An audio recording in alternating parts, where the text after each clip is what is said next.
the mystery of the fullness. The fullness. You know, God speaking to me, he told me, one of the things that is prime in my heart is intimacy. He said, if men will understand that nothing compares to just standing in his presence, just stand there. Just stand. He said that's the greatest achievement of humankind. The ability to just stand. Elijah was in the palace. He said, before God, whom I stand. Not everybody has that kind of stature in Zion. When the angel Gabriel came to Zacharias, he looked at him and spoke. And Zacharias doubted him. He said, do you know me? I stand in the presence. Not every creature stand here. He said, who shall ascend the mountains of God? Who shall stand on his holy hills? You can have 1 billion people in the world. Not many can stand. And so if you are not careful, you may walk through time pursuing things and you may never stand. And when time is accomplished and you leave the envelope of reality into the realm where things matter, you will discover you are a stranger. And when the immortals look upon you, they will ask, who are you? Isaiah said, in the year that King Uzziah died, I saw the Lord. This was a national prophet. But suddenly, he came where immortals stand. And he discovered he was a prophet, but he didn't have a place. And he said, woe unto me.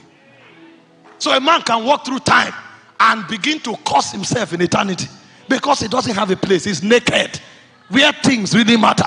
Woe unto me. He said, I'm a man of unclean lips. I dwell among a people of unclean lips. How come I walked through time and I didn't have a place here? Intimacy. Simple word, but eternally heavy. And then, when I looked at the subject of the fullness, I wish somebody will make this his ambition. I just wish somebody made attaining this height his ambition. Let's read some scriptures. I don't want to start with burdens. I'm the first preacher.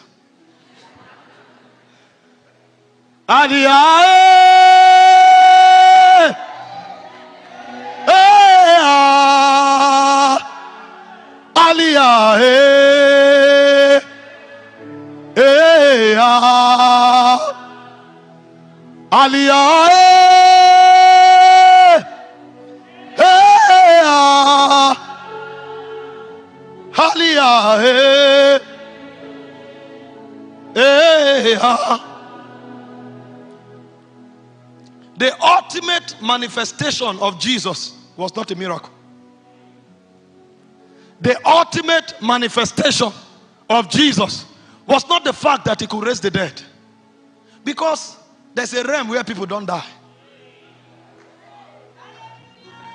Raising the dead is necessary because he came into a fallen world. And so he needed to restore men. His ultimate manifestation was not to heal the sick. There's a realm where the body knows no corruption. The ultimate manifestation of Jesus was the fact that he could host the fullness of God. In Colossians chapter 2 verse 9, it said he pleased the Father. Now, if you are wondering why he said, this is my beloved Son, in whom I'm well pleased. This is the foundation.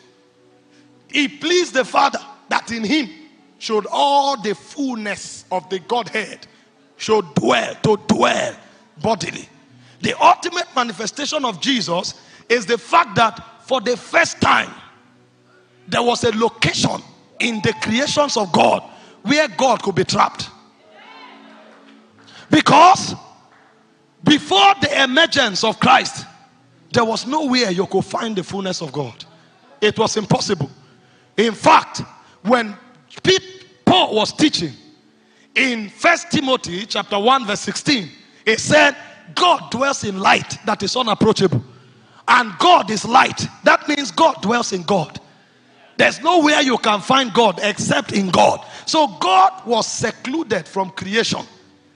Every Every time God steps into creation, it was measures that were put in creation, even in heaven, because there is a realm beyond heaven.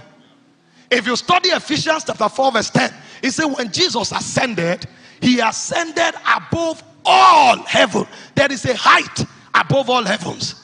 Heaven is not the highest realm. There is a height where no creature can attain.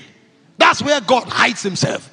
But oftentimes, God wants creation to participate with him. So he brings different measures and different dimensions of him into creation.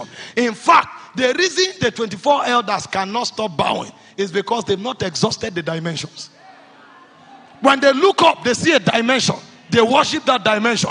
When they look up again, they see another one. They worship. And they look up, they see another one. And they have been doing that forever and ever. But for the first time, a man walked through the city of Galilee. And when they checked, the Father, the Son, and the Spirit was walking bodily. It became a mystery that the world cannot understand. The first time the fullness of God was hosted was in the person of Christ. And so the greatest manifestation of Christ was his ability to trap the fullness of God in bodily form. He captured the whole of God. He captured the totality of God. He kept God within his chambers. That's why Hebrews chapter 1 from verse 1 to 3 say, God, who at sundry times and in diverse manners spake in time past unto the fathers by the prophets, hath in this last day spoken to us by his Son, who being the heir of all things, the brightness of his glory, the express image of his person. Jesus was the full manifestation of the glory and of the brightness of God. The first time God could be trapped was in Christ Jesus. And when Jesus left this world, it wasn't his intention at all for us to carry measures. And so in John chapter 1 verse 16, it says of his fullness. He was the fullness. Now he said of his fullness have we all received. Of his fullness have we all received from grace to grace. So as we journey from one level of grace to grace, what we are doing is the business of the fullness. What we are doing is to attain the fullness of the stature. That's why Ephesians 4:11, he said, is to some he gave to be apostles, to some he gave to be prophets, to some he gave to be evangelists, to some he gave to be pastors and teachers for the equipping. That means we needed to be trained to come into experiential manifestation of the fullness of God that is in our spirit. So the job of the apostle is not to heal the sick. The job of the apostle is not to prophesy prosperity. He will do that because there are still people growing. But the job of the apostle is to mentor the believer into the fullness. Because if you get into the fullness, sickness does not exist there. If you get into the fullness, poverty does not exist there. It said to mentor. The word is katatismos. It means to equip you with light until you become a custodian and a manifesto of the fullness of God. That's why I said, henceforth, not being tossed to and fro by every wind of doctrine, but we will come into the fullness of the measure of the stature of Christ. So when you find a believer should be a replica of Jesus. If you find a believer that you can distinguish between him and Christ, he has not come into the fullness. The idea behind the fullness is to mass express God. So when you come to church, you find God sitting. When you go to the market, you find custodians carrying dimensions of God, walking on the street. This is why Christianity is not another religion. We respect all the religions of the world, but this is divinity expressed through humanity. This is mortality swallowed up by immortality. And so when we look at you, Paul said, henceforth know we no man after the flesh. When I see you, I want to see the first dimension of Christ that radiates.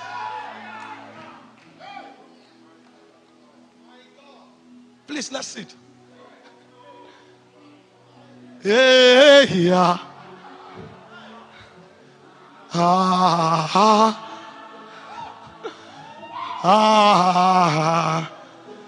God is not looking for preachers. He's not looking for singers. He's looking for witnesses. Because a witness is a custodian. When he shows up, he reveals God. He can reveal God through singing. He can reveal God through preaching. He can even reveal God through drawing. But anything he does, he emits God. Like a radiating agent. He emits God to a world. Because our world is full of darkness. They are looking for God. God is the cure of the affliction of this age. And so the era to brag with a title is over. The era to brag with a gift is over. The era to brag with a car is over. When you show up, they find out what constituency of the spirit are you coming from? What dimension of God do you carry? Are you of the order of light? Are you of the order of the glory? Are you of the order? Because that's what the world is seeking. The ministry of the last day is the ministry of the fullness. That when men walk, it will be an army of Christ walking. When we enter a city, it's an army of Christ walking. And when you touch us, you know you've touched God. That's why Paul said, be ye followers of me, even as I'm the follower of Christ. If you see me, you've seen him. John said, as he is. Who talks like that? He knows where he's talking from. Because there's a reality that mortality must be swallowed up by immortality. There is a place humanity must get to where they become vital custodians of immortal dimensions. That when you talk to men and touch men, you touch God. One of the most troubling stories I heard in my life was the fact that India today is not a Christian nation because of Christians.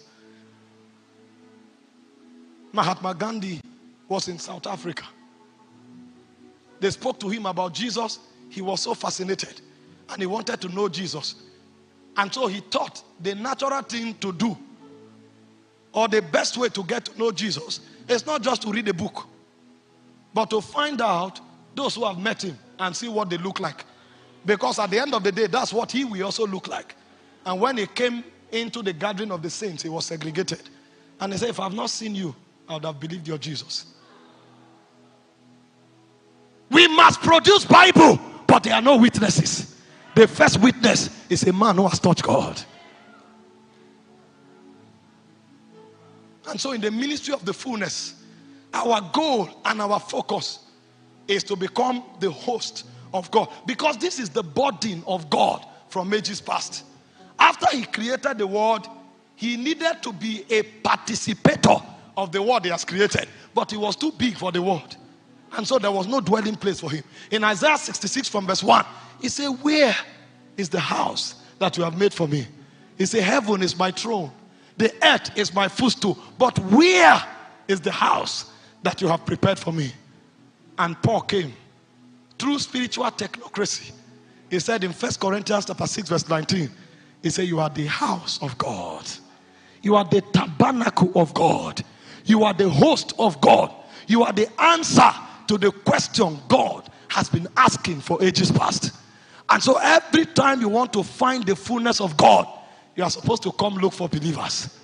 And then we ask you, which of his dimension are you looking for? Is it his power? Is it his excellence? Is it his wisdom? Is it his authority? Is it his glory? We buffet him. We are a buffet of God. Because when you enter the glory, you will discover. See, the reason God created you the way he did was not because he wanted to be creative. The reason he created you the way you are is because every part of you represents something in the glory. The hand of God is power.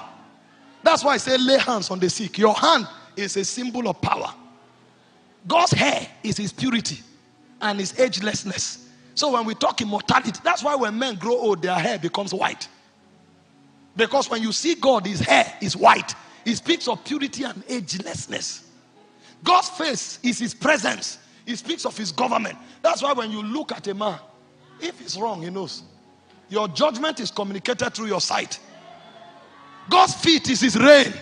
That's why I say anywhere you step to, I've given to you as a possession. Because his reign is in his feet. He shall put his enemies at his footstool. And he said, where the soles of your feet shall step to, I have given to you. You are a reflector of the glory. But you need to understand the technology of hosting and manifesting God. Because the whole idea behind the fullness is to host him and to express him. Some of us, we've represented and manifested where we came from for too long. When you speak, in fact, you take pride in the fact that you are from the eastern part of Nigeria. We are wise people. They know they cheat us. That's a falling level of life. I'm from the West. We are educated. Every compound there's a professor trained by mundane people. Whereas there are lecturers in light. There are elders in the spirit that don't only teach but transfer reality.